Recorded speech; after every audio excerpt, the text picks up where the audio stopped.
I always thought betrayal would come like a thunderstorm. Loud, violent, impossible to ignore. But when it finally came for me, it arrived quietly, wrapped in normalcy. The day I found out my husband was cheating on me, it was a Tuesday. Tuesdays are supposed to be harmless, boring even. But that one cracked something inside me that still hasn't fully healed. It started with a text. Not even a suspicious one. Just a weird notification from our shared phone account. A number that showed up again and again, and again. Too frequent to be work. Too late at night to be innocent. I remember staring at that screen in disbelief, telling myself I was being paranoid. Telling myself that Jason, my husband of 9 years, the father of our 6-year-old daughter Lily, wouldn't do this. Couldn't do this. But the calls didn't stop. The messages kept piling up. I asked him one night gently, half hoping he'd laugh it off and say it was just some coworker bothering him. But instead he went very still. That kind of stillness you feel in a room when the air suddenly gets heavy. When your heart knows the answer before your ears ever hear it, he confessed. Just like that. No tears, no excuses. No, it didn't mean anything. Just a nod, like he was confirming the weather. I didn't mean to hurt you, Sarah, he said. I didn't even cry. I just sat there, staring at the man I had built my entire adult life around. The man I had dreamed with, parented with, slept beside for nearly a decade. He said her name was Vanessa. She worked in accounting. It had been going on for months. And the worst part? I wasn't surprised. There had been signs, I suppose. The way he came home later. How he smiled more at his phone than at me. How my birthday went by with a gift card and a rushed dinner. But you never think it'll happen to you. You think love is enough to keep someone faithful. You think being enough is enough. Turns out sometimes it isn't. That night, after he went to the guest room, I sat on the kitchen floor for hours. The tile was cold, but it helped me breathe. I didn't know what to do. Divorce? Therapy? Scream? All I knew was that the life I thought I had, the family I believed in, had shifted under me like quicksand. And I was sinking. My name is Sarah Carter, and this is the story of how I lost everything I thought was real, and how I fell for the one man I should have never loved. 2 weeks had passed since Jason's confession. We were functioning, or pretending to. He slept in the guest room. I handled the school runs, the dinners, the everything's fine smiles at Lily's playdates. But inside I was hollow. I hadn't told anyone. Not my sister, not my mother. Shame has a way of locking your throat shut. But that changed when I ran into him. I didn't know his name yet, only that he was her husband, Vanessa's. I found out by accident. I had gone to Jason's office. I wasn't even sure why, maybe to confront her, maybe just to see the place where my marriage had cracked. I sat in the car for 20 minutes before walking in. My palms were sweating, my chest tight. But fate had a cruel sense of timing. Just as I reached the elevator, the doors opened, and there he was. He stepped out, phone in hand, but he wasn't looking at it. He saw me instantly. Tall, composed, with a sadness in his eyes that mirrored mine. It was like 2 broken mirrors meeting, sharp edges recognizing each other. "Sarah?" he asked. His voice was calm, unsure. I blinked. "Yes." "And you're—" "Michael," he said. "Vanessa's husband, or I guess that's complicated now." I swallowed hard. I hadn't planned for this. I hadn't planned for him. We stood there in awkward silence. Strangers linked by betrayal. He looked down for a moment, then back up. "I guess you know too?" I nodded. "Yeah, about 2 weeks now." He gave a short, bitter laugh. 3 months for me. I found out in December. I waited, thought maybe she'd stop. Maybe it was a phase. But she didn't. I didn't know what to say. I just stared at him, trying to piece together the puzzle of this man, who had been hurting in parallel to me, silently. "I'm sorry," I said, and I meant it. "So am I," he replied, and the words sat between us like broken glass. I should have walked away.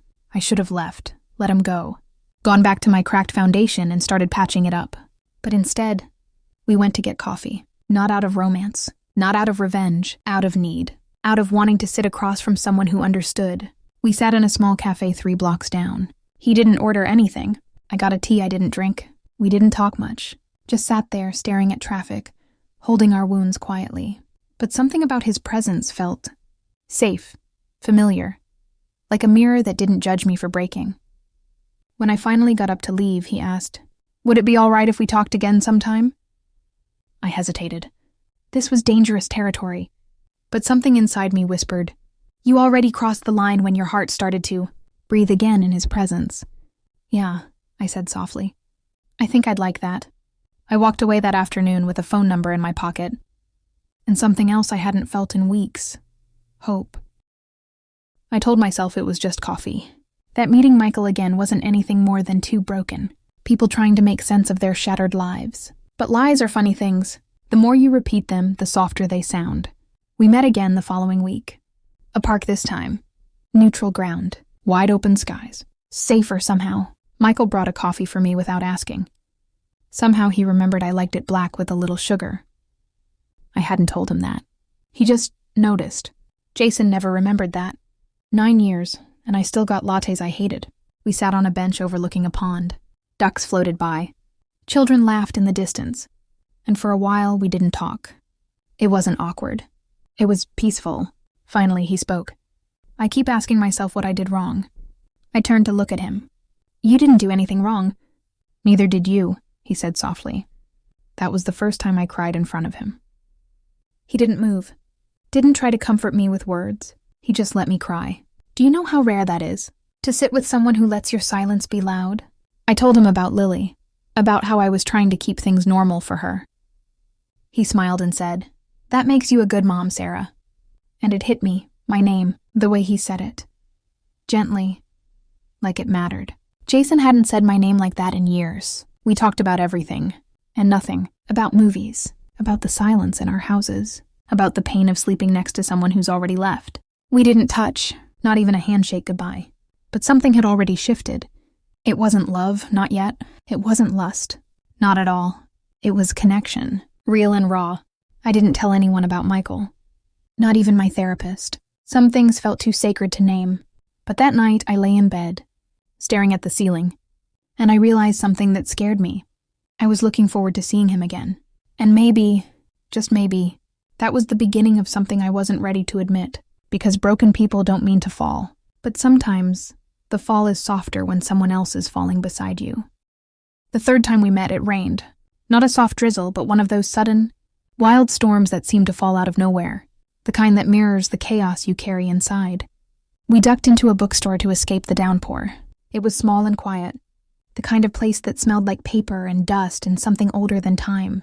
Michael smiled as he looked around. I used to come here in college, he said.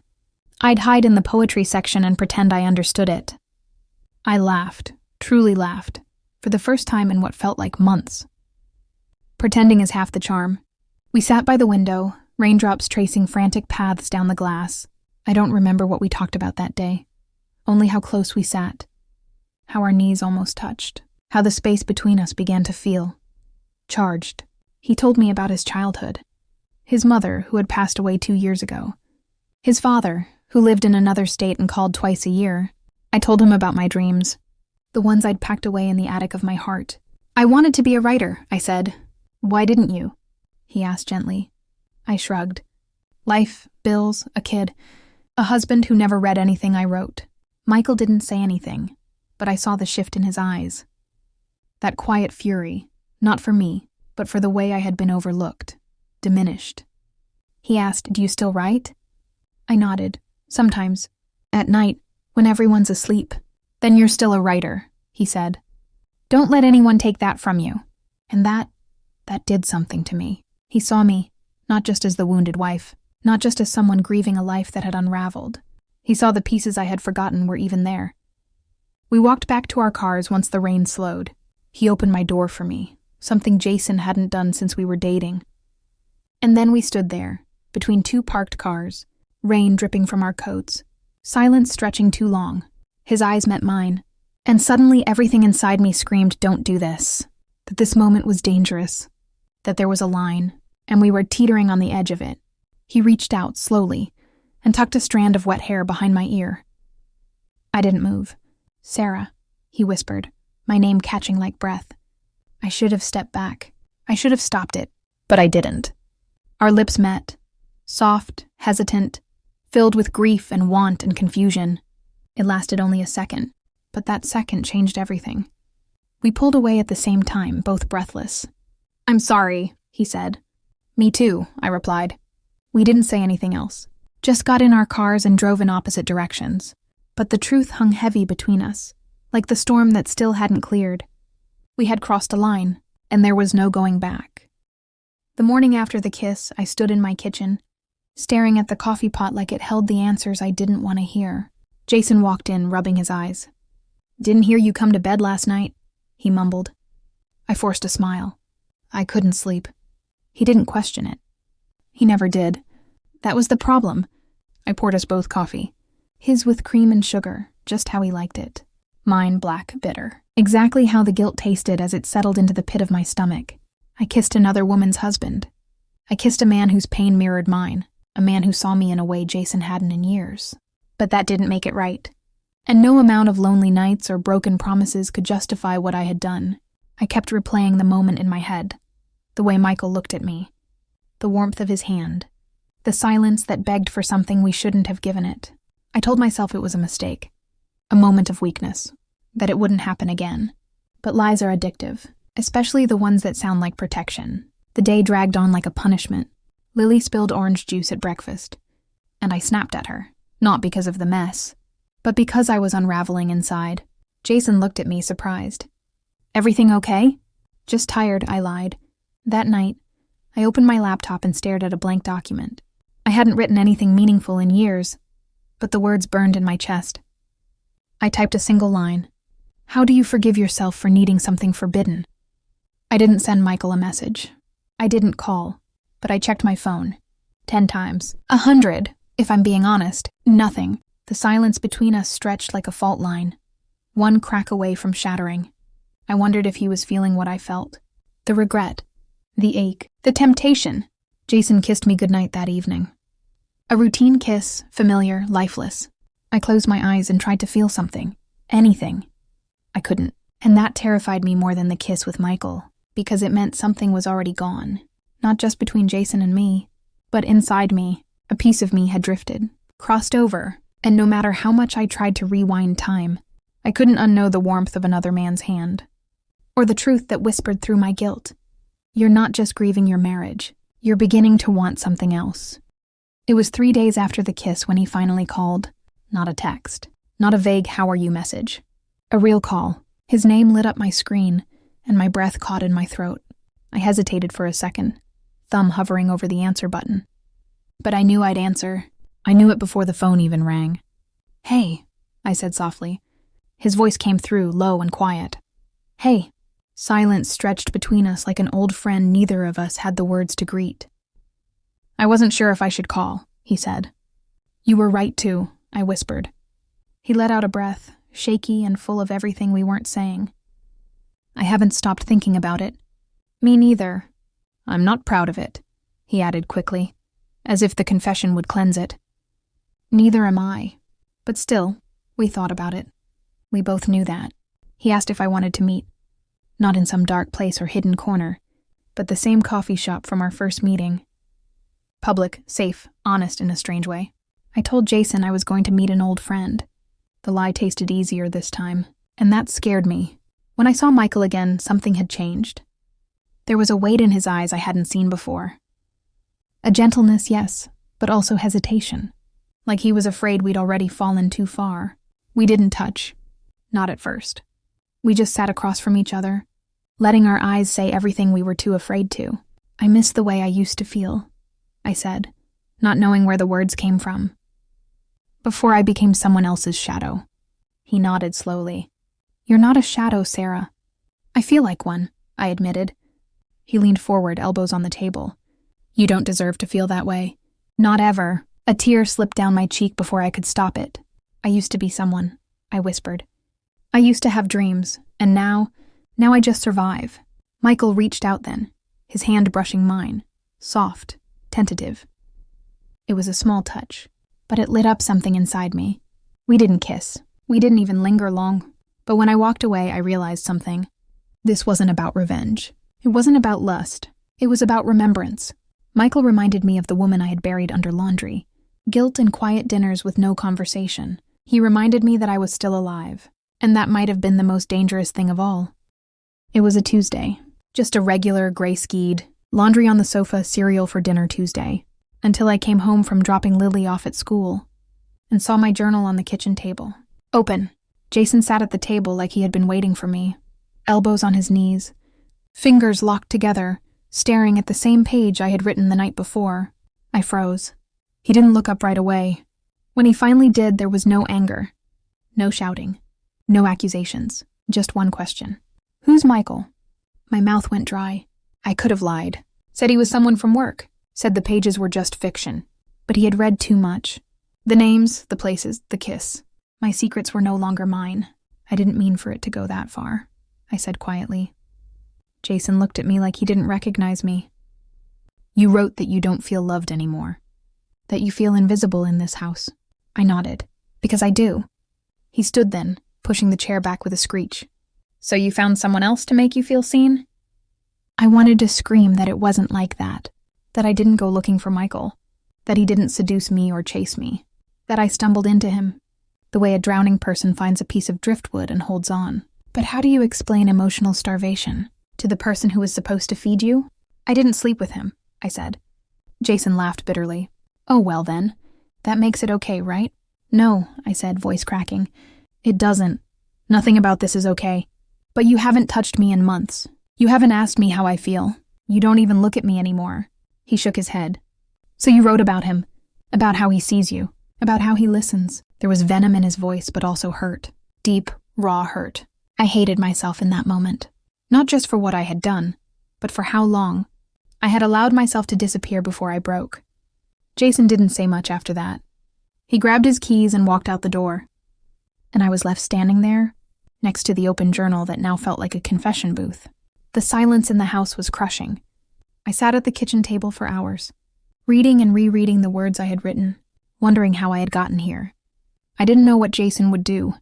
I didn't know if this was the end, or just the beginning of a very different kind of ending. All I knew was that the truth was out, and there was no putting it back inside the pages. That night, the house sounded different. Every creak in the walls, every hum of the fridge, every gust of wind outside felt louder, like the silence was pressing in from every direction. Jason didn't come home. I knew he wouldn't. Not after what he read. Not after seeing the parts of me I had only ever dared to spill into a notebook. Lily was at her friend's house for a sleepover. I had almost forgotten, which made me feel like a terrible mother. But also, it was a strange kind of mercy. She didn't have to see me this way. Alone, small, unraveling. I sat on the edge of our bed, no, my bed, at least for tonight, and stared at the closet door. Half of the clothes inside were his jackets, still smelling faintly like the cologne he used to wear when we were dating, the same ones he stopped using long ago. I pulled one out, the gray hoodie with the frayed sleeves, and held it to my chest. I didn't cry. I think I was too numb for that. Instead, I walked to the mirror in our bathroom and looked at myself. My eyes were tired, my skin pale, my lips pressed together like I was trying not to disappear. But what struck me most was the emptiness in my expression, like I was still waiting for someone to notice me. And I realized I had been waiting for so long, in so many ways. Waiting to be chosen, to be heard, to be touched. And in that wait, I had stopped choosing myself. That night, I sat on the couch and opened a new document on my laptop. I didn't write about Michael, or Jason, or even what had happened. I wrote about a woman who lived inside a cage made of polite, smiles and clean dinner plates, who had learned to fold herself so neatly into the lives of others that she forgot her own shape. And then I wrote about how one day she stood up. Not perfectly, not bravely, but she stood. I didn't know what would happen next. I didn't know if Jason would forgive me, or if I even wanted him to. I didn't know if Michael and I would ever speak again, but I knew this much. I couldn't go back. Not to silence, not to shrinking, not to the woman who whispered her needs in the dark and pretended they didn't matter. This was the first night I slept alone in years, and strangely, I didn't feel lonely. I felt like something had started. Something honest and terrifying and maybe freeing. It was almost noon the next day when my phone finally rang. Jason. The name looked strange on my screen, familiar yet distant, like a word I hadn't said out loud in a while. I let it ring once, twice, 3 times, and then I answered. "Hi," I said softly. There was silence for a few seconds, then his voice, tired, low, restrained. I'm not ready to come home, he said. I swallowed. Okay. I just needed to say something. I sat on the arm of the couch, bracing myself. My heart pounded like it was preparing for impact. I read the whole journal, he continued. Twice. I closed my eyes. I figured. I didn't realize how far apart we'd grown, he said. I thought we were just tired, busy, like everyone else. So did I for a while. There was another long pause. Then he asked, Is it over? I knew what he meant. Not us, Michael. And I realized I had no hesitation when I answered. Yes, it's over. Because it was, even if a small part of me still longed for what Michael had awakened. I knew I couldn't keep running from the reality I had helped shape. Jason let out a slow breath. Good, I mean, not good. I don't know what I mean. I get it, I said. He sighed. I'm angry, Sarah, but I'm also sad. Because I think we've both been hurting in silence for years, and neither of us knew how to say it. I tried, I said, my voice cracking. I tried to tell you. I know, I didn't listen. Those 4 words hit harder than any accusation could have. I don't want to lose you, he added. I didn't answer right away, because the truth was, I didn't know if we were already lost. I don't know what I want yet, I admitted. Jason didn't push. That's fair. Then he said something I didn't expect. I booked us a couples counseling session. Just one, if you want to go. I blinked. You did? Yeah, it doesn't fix everything. But it's a start, if you want it.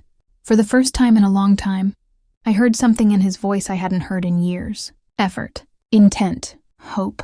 I'll think about it, I said. Okay. We didn't say goodbye. We just sat there in silence, the kind that didn't feel like a wall. But maybe like a door, one that had been locked for too long. The office was warmer than I expected. Soft lighting, earth tones, 2 chairs placed slightly apart, not facing each other but not side by side either. A quiet middle ground, safe. Jason was already there when I arrived.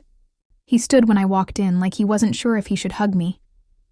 I gave him a small smile. He sat back down. The therapist, a woman named Dr. Patel, introduced herself gently. She didn't ask us to start from the beginning. She asked what brought us here. Jason looked at me. I nodded slightly, letting him go first. I found Sarah's journal, he said. His voice was calm, but the shame underneath it was unmistakable. She wrote about someone else, a man she met. Nothing happened, physically, but emotionally. A lot happened. Dr. Patel didn't flinch. And how did that make you feel? Jason paused. Broken, betrayed, but mostly surprised at how much pain she's been in. Pain I didn't see. I stared at the floor, my hands folded tightly in my lap. Then she asked me, Sarah, how long have you felt unseen? I blinked. Years, I whispered. But I didn't realize how deep it went until I met someone who looked at me like I mattered. Jason winced. I hated that. But I couldn't soften the truth anymore. Not here. Not if we wanted something real. We talked for an hour. About routines that numbed us. About silent dinners and forgotten anniversaries. About how we stopped saying I love you with anything more than muscle memory. Jason admitted he had withdrawn. That he thought providing and staying out of the way was enough. I admitted that I had stopped asking for what I needed. Because I got tired of hearing nothing back. We weren't angry. We were exhausted. Dr. Patel said something near the end that stayed with me. The opposite of love isn't hate. It's indifference. And the antidote isn't passion. It's attention. Attention. We had starved each other of that. Slowly. Quietly. Until we couldn't recognize ourselves anymore. When the session ended, Jason and I walked out together. We didn't hold hands, but we didn't walk apart either. There was no promise made. No sudden clarity or healing. But for the first time in a long time, it felt like we had turned toward each other, instead of away. I wrote the letter late one night, 2 weeks after our first counseling session. Jason had fallen asleep on the couch. It was the first time in a long while I'd seen him so still, so peaceful, without the TV on, without his phone in his hand, just breathing. And I knew then it was time to close the other door. The one I had kept cracked open in my heart, the one named Michael. I opened a blank page on my laptop and started typing. Dear Michael, you were never mine. Not really, but in another world. A parallel version of this one. I think we could have been something beautiful. You saw me. That mattered. You asked me questions no one else bothered to. You looked at me like I was real, not just a wife. A mother, a woman surviving her routine. And for a moment, I let myself believe that meant something more. That the ache in my chest could be filled by your attention. That your kindness was the answer to my hunger. But I was wrong. Not because you were unkind, you weren't. But because the emptiness I carried wasn't shaped like you, it was shaped like me. You reminded me of who I used to be. And maybe that's why it hurt so much to say goodbye. Because it felt like losing that part of me all over again. But this, us, it can't be the story I write. I owe it to my daughter to show her what real healing looks like. I owe it to Jason to give our broken pieces a chance, even if it's just to understand them better. And I owe it to myself to stop running from discomfort and face the life I've built, flawed, tangled, but mine. So thank you for seeing me when I felt invisible, for reminding me that I am still capable of being noticed. But this is goodbye, not the painful kind. Not the kind with slammed doors or bitter words. The quiet kind. The kind that lets go, with gratitude and grace. Sarah, I didn't send it. I never intended to. But writing it made it real. Like I had taken the pieces of my guilt and folded them into something honest. The next morning I deleted it. Not because I regretted writing it, but because I no longer needed it to be said. Some endings don't need witnesses, just closure. The morning sun streamed through the blinds, painting golden lines across the kitchen floor. It was a normal Tuesday. Nothing special on the calendar. No birthdays, no anniversaries, no therapy sessions. But everything felt different. Jason was already up when I walked in. He was making coffee, not for himself but for me. The smell of hazelnut and vanilla lingered in the air, warm and familiar. He looked up and offered a small, hesitant smile. I figured you'd be up soon. I nodded, returning the smile. Thanks. There was no awkwardness, no tension, just a quiet awareness that something had shifted. Lily stumbled in next, her hair wild and her pajama shirt on backward. Jason bent down to kiss the top of her head. She giggled, muttered something about cereal, and wandered to the pantry. It wasn't magical, it wasn't perfect, but it was present. I sat at the table, watching the two of them move around the kitchen.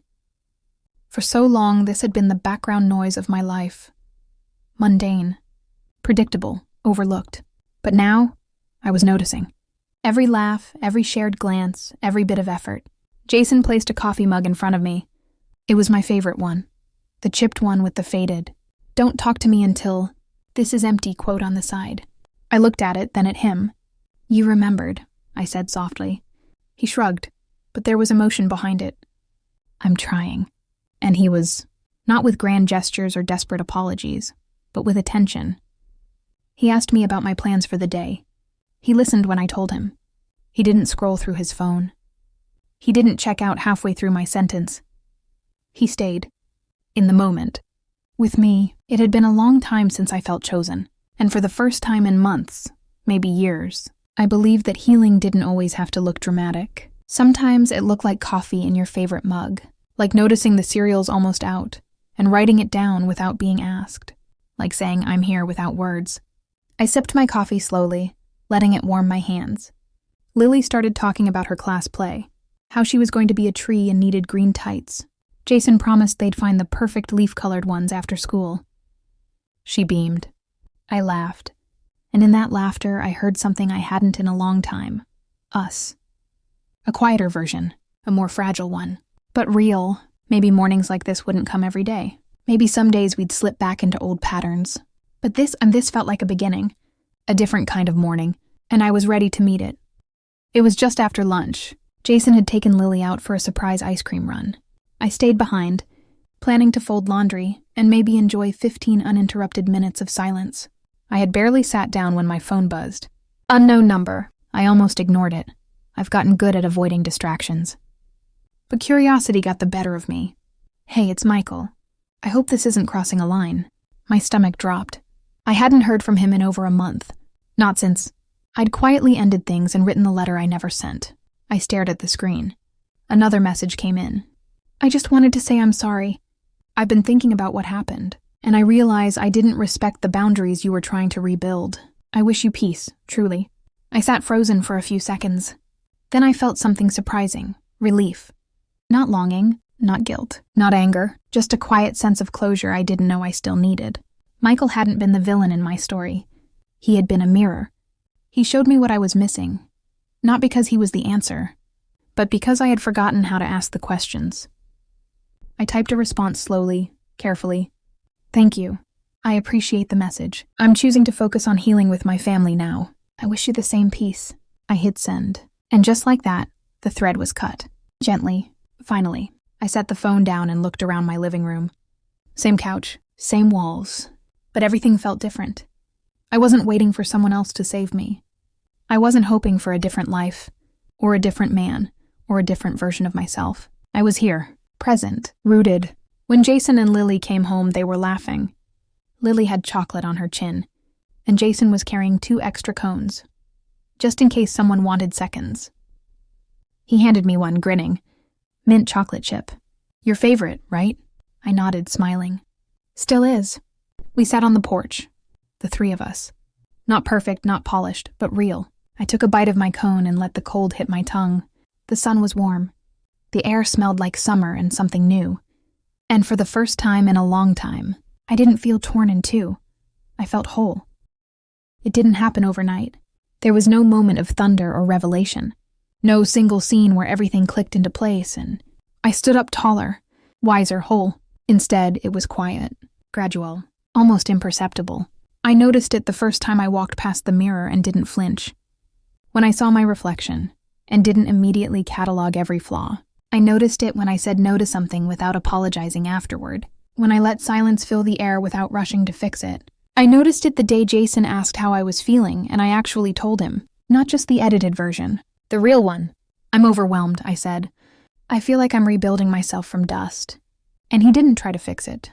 He just nodded, held my hand. That was new. Even Lily noticed. One night at dinner, out of nowhere, she said, "Mommy, you laugh more now." I blinked. Jason looked up from his plate, then smiled softly at me. It hit me all at once. The change wasn't just inside me, it was around me, because when one person starts to heal, the air around them shifts. It becomes lighter, more breathable. I wasn't the same anymore, and that was okay. Actually, that was everything. One evening, I found the journal again, the one Jason had discovered months ago. I hadn't touched it since. I sat on the edge of the bed, flipping through the pages. So many of the entries felt like they belonged to another woman, a ghost version of me. A woman who begged for attention in the spaces between chores and dinner prep. A woman who romanticized the first man to see her because she had forgotten how to see herself. I closed the journal, took a breath, and opened a new one. Entry 1. Today wasn't perfect. I overcooked the pasta. Lily spilled juice on the couch. Jason and I disagreed about something small that felt big in the moment. But I laughed. I paused. I breathed. And I stayed. Not out of fear. Not out of obligation. But because I wanted to.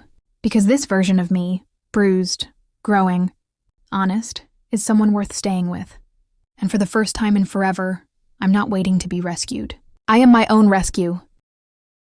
I used to avoid mirrors. Not just because of the fine lines or the tired eyes, though those were there too, but because every time I looked, I saw a stranger, someone going through motions, ticking boxes, performing the role of a woman who was supposed to be grateful. Wife, mother, survivor, and yet beneath all of that, a quiet ache, a whisper of someone I had once been. This morning I stood in front of the bathroom mirror, still in my robe, hair undone, no makeup, just me, and for the first time in years, I didn't look away. I didn't flinch. I didn't critique. I didn't sigh. I saw her. Not just the woman in the reflection, but the woman who had cried on bathroom floors in silence. The woman who had stayed up at night wondering if she mattered. The woman who almost traded her life for a fantasy, simply to feel alive again. I saw all the versions of me I had buried beneath other people's needs. And I smiled. Not because everything was perfect now it wasn't. Not because I had all the answers I didn't. But because I had me. And she was finally enough. Jason came in, towel in hand, and paused when he saw me still staring at the mirror. "You okay?" he asked gently. I turned to him, smiling softly. "Yeah, actually, I am." He looked at me like he was seeing something new. Or maybe something he'd forgotten was always there. He came closer, brushed a strand of hair behind my ear. "I'm proud of you," he whispered. And this time I believed him. Not because I needed his approval, but because I had already given myself mine. Later that day, I walked Lily to school. She skipped beside me, chatting about her upcoming class trip. I looked at her, this bright, curious, fierce little girl, and I silently promised her something, that she would grow up seeing a mother who chose herself, not in spite of being a mom or a wife, but because of it, that she would know healing isn't selfish, that choosing wholeness isn't betrayal, that falling apart and putting yourself back together is a form of courage too few talk about. As we reached the school gate, Lily turned and kissed my cheek. "Bye, Mommy. Love you." I watched her run off, her backpack bouncing behind her. Then I turned and began the slow walk home. The breeze was warm. The sky was wide. And I, Sarah Bennett, was finally whole.